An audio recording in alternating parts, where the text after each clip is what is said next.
بسم اللہ الرحمن الرحیم۔ رمضان کا مہینہ برکتوں، رحمتوں اور مغفرت کا مہینہ ہے۔ یہ ہمیں تقوی، صبر اور اللہ کی عبادت کی عادت ڈالتا ہے، لیکن بہت سے لوگ روزے کے صحیح احکام سے ناواقف ہوتے ہیں، جس سے غلطیاں کر بیٹھتے ہیں۔ آج ہم تفصیل سے سمجھیں گے کہ روزہ کسے کہتے ہیں، کن چیزوں سے روزہ ٹوٹتا ہے، کن چیزوں سے مکروہ ہوتا ہے اور کن حالات میں روزہ چھوڑا جا سکتا ہے۔ دوستوں، پہلے سمجھیں گے کہ روزہ کیا ہے۔ روزہ یعنی صبح صادق فجر کا وقت شروع ہونے سے پہلے سے لے کر مغرب یعنی سورج غروب ہونے تک ہر قسم کے کھانے پینے، بری باتوں اور بیوی سے جنسی تعلق یعنی ہم بستری سے بچنا صرف اللہ کی رضا کے لیے یہ روزہ ہے۔ روزہ صرف جسم کو بھوکا پیاسا رکھنے کا نام نہیں، بلکہ اپنی زبان، آنکھ، کان اور دل کو بھی ہر غلط چیز سے بچانا ضروری ہے۔ جھوٹ، غیبت، برا گمان، فضول باتوں میں لگانا، یہ سب روزے کی روح کے خلاف ہوتا ہے۔ کن چیزوں سے روزہ ٹوٹ جاتا ہے؟ اگر کسی کا روزہ ٹوٹ جائے تو اسے قضا یعنی بعد میں ایک روزہ رکھنا پڑے گا، لیکن کچھ صورتوں میں کفارہ یعنی سزا کے طور پر 60 روزے یا 60 غریبوں کو کھانا کھلانا پڑے گا، یہ لازم ہوتا ہے۔ دوستوں، روزہ توڑنے والی چیزیں کیا ہیں؟ جیسے کہ جان بوجھ کر کچھ کھانا پینا۔ اگر کوئی روزے کی حالت میں جان بوجھ کر کھانا پینا کر لے تو روزہ ٹوٹ جائے گا اور قضا واجب ہوگی۔ ہم بستری یعنی بیوی سے جسمانی تعلق، اگر کوئی روزے کی حالت میں ہم بستری کر لے تو روزہ ٹوٹ جائے گا، قضا اور کفارہ دونوں واجب ہوں گے۔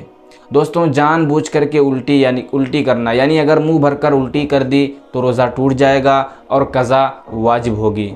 سگریٹ، گٹکا، پان کھانا یہ بھی کھانے پینے کے برابر ہے، اس لیے روزہ ٹوٹ جائے گا اور قضا واجب ہوگی۔ حیض یعنی ماہواری یعنی نفاس یعنی بچے کی پیدائش کے بعد کا خون، اگر کسی عورت کو دن کے وقت حیض یا نفاس آ جائے تو روزہ ٹوٹ جائے گا اور بعد میں قضا کرنی ہوگی۔ انجیکشن جو طاقت پہنچائے، اگر کوئی طاقت دینے والا انجیکشن لیا ہو تو روزہ ٹوٹ جائے گا۔ اگر کوئی بھول کر کھا پی لے تو روزہ نہیں ٹوٹے گا، جیسے ہی یاد آ جائے فوراً چھوڑ دینا چاہیے۔ کن چیزوں سے روزہ مکروہ ہو جاتا ہے؟ دوستوں، کچھ کام ایسے ہوتے ہیں جو روزے کو توڑتے نہیں لیکن اس کا ثواب کم کر دیا کرتے ہیں، انہیں کرنے سے بچنا چاہیے۔ بغیر ضرورت بار بار کلی کرنا، اس سے پانی گلے میں جانے کا خطرہ رہتا ہے۔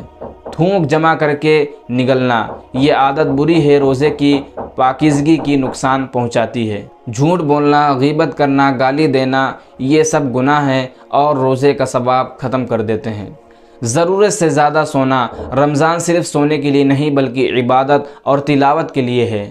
شوہر بیوی کا غیر ضروری قریب ہونا، اگر اتنا قریب ہو جائے کہ شہوت غالب آ جائے اور منی نکل جائے تو روزہ ٹوٹ جائے گا۔ دوستوں، کن چیزوں سے روزہ نہیں ٹوٹتا؟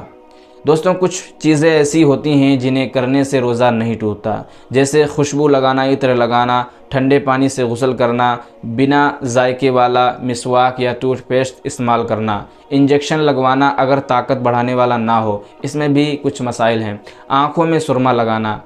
کن حالات میں روزہ چھوڑا جا سکتا ہے؟ دوستوں، کچھ لوگ مجبوری کی وجہ سے روزہ نہیں رکھ سکتے، ان کے لیے اسلام میں رخصت یعنی چھوٹ دی گئی ہے، جیسے کہ بیمار انسان اگر روزے سے بیماری بڑھنے کا خطرہ ہو تو روزہ چھوڑ سکتا ہے اور بعد میں قضا کرے گا۔ مسافر، 92 کلومیٹر سے زیادہ سفر کرنے والا، سفر میں روزہ رکھنا مشکل ہو تو روزہ چھوڑ سکتا ہے، بعد میں قضا کرے گا۔ حاملہ عورت یا دودھ پلانے والی عورت، اگر روزے سے ماں یا بچے کو نقصان ہو جائے تو روزہ بعد میں قضا کرنا ہوگا۔ بہت بزرگ لوگ، بہت زیادہ جو بزرگ ہوتے ہیں، اگر روزہ رکھنا ناممکن ہو تو ہر روزے کے بدلے ایک غریب کو کھانا کھلائیں گے۔ قضا اور کفارے میں کیا فرق ہے دوستوں؟ قضا، اگر روزہ کسی مجبوری سے ٹوٹ جائے تو بعد میں صرف ایک روزہ رکھنا ہوگا۔ کفارہ کیا ہے؟ اگر جان بوجھ کر روزہ توڑا تو 60 روزے لگاتار رکھنے ہوں گے یا 60 غریبوں کو کھانا کھلانا ہوگا۔ دوستوں، رمضان صرف بھوک پیاس سہنے کا مہینہ نہیں بلکہ اپنے گناہوں سے توبہ کرنے سے زیادہ عبادت کرنے، قرآن کی تلاوت کرنے اور غریبوں کی مدد کرنے کا مہینہ ہے۔ ہمیں اپنے روزے کی حفاظت کرنی چاہیے اور اللہ سے مغفرت کی دعا مانگنی چاہیے۔ اللہ ہم سب کو رمضان کی برکتوں سے فائدہ اٹھانے کی توفیق عطا فرمائے۔ آمین۔ جزاک اللہ خیر۔